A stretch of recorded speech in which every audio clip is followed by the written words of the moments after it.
Welcome to public court news. Telangana రాష్ట్రంలో BRS ఎమ్మెల్యేలు car దిగి అస్తంగూటికి చేరిన వారందరూ కూడా రాజీనామాలు చేయాలని ఆ పార్టీ నేతలు ఇప్పటికే ఆందోళన చేస్తున్నారు. అయితే ఇది ఇలా ఉంటే కేసీఆర్కు అత్యంత సన్నిహితంగా ఉంటూ రాజ్యసభ సభ్యులుగా పనిచేసిన కేశవరావు నిన్న కాంగ్రెస్ పార్టీలో చేరడం జరిగింది. ఢిల్లీ వేదికగా రాష్ట్ర నాయకులు అటు కేంద్ర నాయకులతో సమక్షంలో పార్టీ కండువ కప్పుకొని కాంగ్రెస్ గూటికి చేరారు. అయితే ఈ నేపథ్యంలో తను అనుభవిస్తున్న ఏదైతే రాజ్యసభ పదవి ఉందో ఆ పదవి కూడా పూర్తి స్థాయిలో రాజీనామా చేసి అందరినీ ఆశ్చర్యానికి గురి చేశారు. ఎందుకు అంటే పార్టీ మారిన వెంటనే ఆ పార్టీకి రాజీనామా చేయడం కాదు, ఆ పార్టీ ఏదైతే పదవి ఇచ్చిందో ఆ పదవులకు కూడా రాజీనామా చేయాలని చెప్పి ఆయన స్పష్టంగా పరోక్షంగా వివరించడం జరిగింది. అయితే తాను ఒక్కడికే ఈ విధానము సరిపోదు,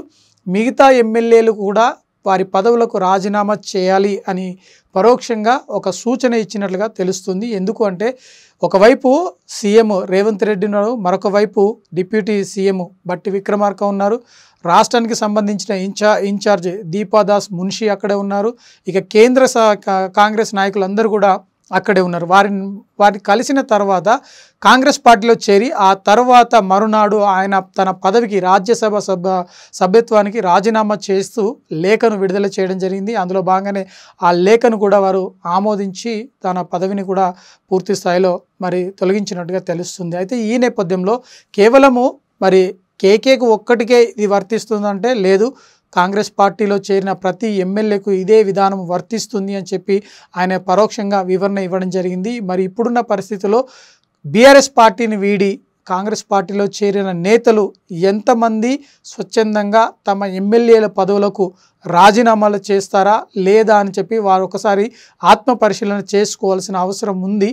కానీ ఒకవేళ కనుక రాజీనామా చేసి తిరిగి మళ్ళీ పోటీ చేసేందుకు ప్రజల్లోకి వెళ్లేందుకు అవకాశం కనిపిస్తుంది. కాబట్టి ఇట్టి విధానమును అవలంబిస్తే ఇటు ప్రజలకు అటు పార్టీలకు గౌరవంగా ఉండేందుకు అవకాశం ఉంది. లేదంటే ఆ నాయకులపైన ప్రజలకున్న నమ్మకము సన్నగిల్లేందుకు అవకాశం ఉంది. మొత్తంగా ఢిల్లీలో అయితే కేంద్ర నేతలు అంటే రాష్ట్రానికి సంబంధించిన నాయకులందరూ కూడా పడిగాపులు కాస్తున్నారు. మరొక వైపు ఇప్పటికే పిసిసి ప్రెసిడెంట్ ఎవరు అన్న దాని మీద కూడా పెద్ద ఎత్తున చర్చ అయితే కొనసాగుతుంది. ఒకవైపు ఎమ్మెల్సీ మహేష్ కుమార్ గౌడ్కి ఇస్తారని చెప్పి ఏఐసిసి మెంబర్గా ఉన్న సంపత్ కుమార్, అటు కాకపోతే ఇంకా మల్లు రవి, వీరందరూ కూడా చాలామంది అక్కడ వెయిట్ చేస్తున్నారు.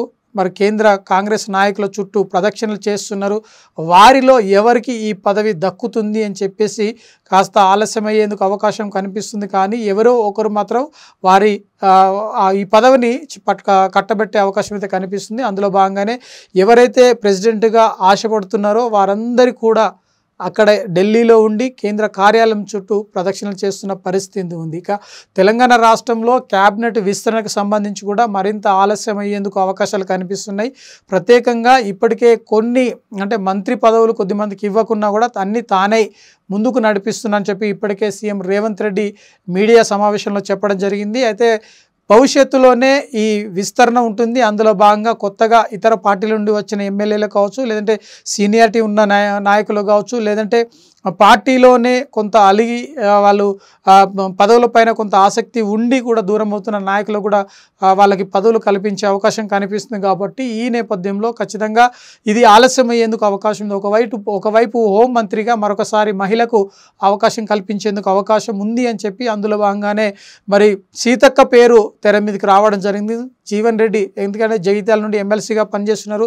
అందులో భాగంగా స్థానిక ఎమ్మెల్యే సంజయ్ ఏదైతే కల్వకుంట్ల సంజయ్ ఉన్నారో పార్టీలో చేరడం జరిగింది. ఈ నేపథ్యంలోనే జీవన్ రెడ్డి కాస్త అలకపూనడం జరిగింది. అలకపూనిన తర్వాత ఇటు బట్టి విక్రమార్క కావచ్చు, లేదంటే మిగతా నాయకులందరూ కూడా మంత్రులందరూ ఆయనను సంప్రదించి ఆయనను బుజ్జగింపులు చేయడం జరిగింది. ఈ నేపథ్యంలో తను కూడా మంత్రి పదవి వచ్చేందుకు అవకాశం అయితే కనిపిస్తుంది. ఇక సీనియర్ నాయకులు ఎవరైతే ఉన్నారో పోచారం శ్రీనివాస్ కావచ్చు, లేదంటే మిగతా కొద్దిమంది పార్టీలో జాయిన్ అయిన నాయకులు వారందరికీ కూడా పదవులు ఇచ్చేందుకు అవకాశం కనిపిస్తుంది. అయితే దీనికి సంబంధించి ఇంకా కొంత ఆలస్యం అయ్యేందుకు అవకాశం ఉంది. ఈ నెల 4వ తేదీనే క్యాబినెట్ విస్తరణ చేయాల్సి ఉండగా కొన్ని ఢిల్లీ పర్యటన నేపథ్యంలో ఇది మరింత ఆలస్యం అయ్యేందుకు అవకాశం కనిపిస్తుంది. అయితే మొత్తంగా తెలంగాణ రాష్ట్రంలో వలసల పర్వం అయితే కొనసాగుతుంది. ఈ నేపథ్యంలో ఎమ్మెల్యే ఎవరైతే కృష్ణమోహన్ ఉన్నారో బీఆర్ఎస్ పార్టీని వీడి కాంగ్రెస్ పార్టీలో చేరేందుకు మరి ఇప్పటికే అన్ని సన్నాహాలు చేస్తున్నారు. గత కొద్ది రోజులుగా ఆయన పేరు కూడా వినిపిస్తుంది. ఈ నేపథ్యంలో తనకు సంబంధించి ఒక క్లారిటీ రావాల్సి ఉంది. ఎందుకంటే స్థానిక జడ్పీటీసీగా పనిచేసిన సరితకు తనకి విపరీతమైన వర్గపోరు అయితే కొనసాగుతుంది. రాజకీయంగా వారిరువురి మధ్య పచ్చిగడ్డి వేసిన బగ్గుమనే పరిస్థితి ఉంది. కాబట్టి ఈ నేపథ్యంలో తనను అడ్డుకునేందుకు సరిత సాయశక్తుల పనిచేస్తున్నారు. మరొక వైపు సీఎం తీసుకునే నిర్ణయం కావచ్చు, లేదంటే స్థానిక నాయకులు తీసుకునే నిర్ణయం కావచ్చు. ఎందుకంటే కృష్ణమోహన్కి స్థానిక మంత్రి ఒక అండగా నిలిచారు. అందులో భాగంగానే తను పార్టీ మారేందుకు చూపించడం, ఆ తర్వాత తను పార్టీ మారతారని పెద్ద ఎత్తున ఒక దుమారం అయితే లేగింది. కానీ జడ్పీటీసీ మాత్రం తన రాకను పూర్తి స్థాయిలో అడ్డుకోవాలని చెప్పేసి ప్రయత్నాలు చేస్తున్నారు. అందులో భాగంగానే సరితకు సంబంధించిన ఓ అభిమాని సెల్ టవర్ ఎక్కి ఆందోళన వ్యక్తం చేయడం జరిగింది. ఎందుకంటే ఇప్పుడున్న పరిస్థితుల్లో స్థానికంగా పనిచేసి కాంగ్రెస్ పార్టీ కోసము నిలబడిన నాయకులకు న్యాయం జరగాలి, కానీ ఇతర పార్టీల నుండి వచ్చిన నాయకులకు న్యాయం చేస్తే మేము ఊరుకోబోమని చెప్పేసి ఒక పెద్ద ఎత్తున ఆందోళన అయితే చేపట్టడం జరిగింది. ఇదే విధానము మన బాన్స్వాడ చూసినట్టయితే ఏదైతే పోచారం శ్రీనివాస్ రెడ్డి విషయంలో కూడా ఇదే జరిగింది. ఎందుకంటే స్థానికులందరూ కూడా విపరీతంగా మరి వ్యతిరేకత వ్యక్తం చేయడం జరిగింది. కానీ అనూహ్య పరిణామాలు చోటు చేసుకున్న తర్వాత తాను మాత్రం బీఆర్ఎస్ పార్టీని వీడి కాంగ్రెస్ పార్టీలో చేరడం జరిగింది. అయితే మొత్తంగా ఏదైతే బీఆర్ఎస్ పార్టీలో ఉన్న ఎమ్మెల్యేలందరూ కూడా ఆ పార్టీలకు రాజీనామాలు చేయకుండానే, ఎమ్మెల్యే పదవికి రాజీనామా చేయకుండానే కాంగ్రెస్లో పార్టీలో చేరేందుకైతే అవకాశం కనిపిస్తుంది. ఈ విషయం అంటే ఇక్కడ రాష్ట్రం నుండి అటు ఢిల్లీ వరకు కూడా ఇదే పరిణామాలు చోటు చేసుకున్నట్లు కనిపిస్తున్నాయి. ఎందుకంటే కేకే విషయంలో కావచ్చు, లేదంటే మిగతా కాళీ యాదయ్య విషయంలో కావచ్చు, ఢిల్లీలోనే వాళ్ళ మంతనాలు జరిపి అక్కడికక్కడే పార్టీ కండువాను కప్పి వారి పార్టీలోకి ఆహ్వానించడం జరిగింది. ఇదే విధానం కొనసాగుతున్న పరిస్థితి అయితే కనిపిస్తుంది. మొత్తం మీద రాబోయే రోజుల్లో బీఆర్ఎస్ పార్టీని పూర్తిగా ఖాళీ చేసేందుకైతే ఖాళీ అయ్యే పరిస్థితులు అయితే కనిపిస్తున్నాయి. అందుకు సంబంధించి మరి కాంగ్రెస్ పార్టీ ఇంకా ఎవరు వస్తారు, ఎమ్మెల్యేలు వస్తారా లేకపోతే మాజీ మంత్రులు వస్తారా, అది మాత్రం బయట పెట్టేందుకు ఇంకా సమయం పట్టే అవకాశం ఉంది. మరొక వైపు సనత్ నగర్ ఎమ్మెల్యేగా ఉన్న మాజీ మంత్రి తలసాని శ్రీనివాస్ యాదవ్ కూడా పెద్ద ఎత్తున ఆయన ప్రయత్నాలు చేస్తున్నాడు. కాంగ్రెస్ పార్టీలో చేరేందుకు ప్రయత్నాలు అయితే ముమ్మరంగా చేసినట్టు తెలుస్తుంది. ఎందుకంటే అఖిలేష్ యాదవ్ ఎవరైతే ఉన్నారో తన ద్వారా ఈ సమాచారాన్ని అంటే కాంగ్రెస్ పార్టీకి సంబంధించి కావచ్చు, లేదంటే కేంద్రంలో ఉన్న కాంగ్రెస్ నేతల దృష్టికి కూడా తీసుకెళ్లి తన సమస్యను తను పార్టీ మారేందుకు సిద్ధంగా ఉన్నా అని చెప్పేసి ఇప్పటికే కొన్ని సూచనలు ఇచ్చినట్లుగా తెలుస్తుంది. అందులో భాగంగానే ఆ లీకులు ఏవైతే ఉన్నాయో ఆ లీకులను అఖిలేష్ యాదవ్ ద్వారా కేంద్రంలో ఉన్న నేతల దృష్టికి తీసుకెళ్లి ఆయన కూడా కాంగ్రెస్ పార్టీలో చేరేందుకు మార్గంలను తెరుచుకున్నట్టు తెలుస్తుంది. అయితే మొత్తం మీద కాంగ్రెస్ పార్టీలో ఎమ్మెల్యేల చేరికైతే దాదాపు ఖాయంగా కనిపిస్తుంది. కాకపోతే వచ్చే ఈ బడ్జెట్ సమావేశాలకు ముందే అందరూ దాదాపు 10ల సంఖ్యలో ఉన్న బీఆర్ఎస్ ఎమ్మెల్యేలను చేర్చుకున్న తర్వాత ఎమ్మెల్సీ ఇటు బడ్జెట్ సమావేశాలకు వెళ్లేందుకు అవకాశం కనిపిస్తుంది. ఇటు మొత్తంగా ఇక పీసీసీ ప్రెసిడెంట్ ఎంపిక విషయంలో ఆలస్యం జరిగే అవకాశం అయితే కనిపిస్తుంది. ఇటు మంత్రివర్గ విస్తరణకు సంబంధించి కూడా ఆలస్యం జరిగే అవకాశం ఉంది.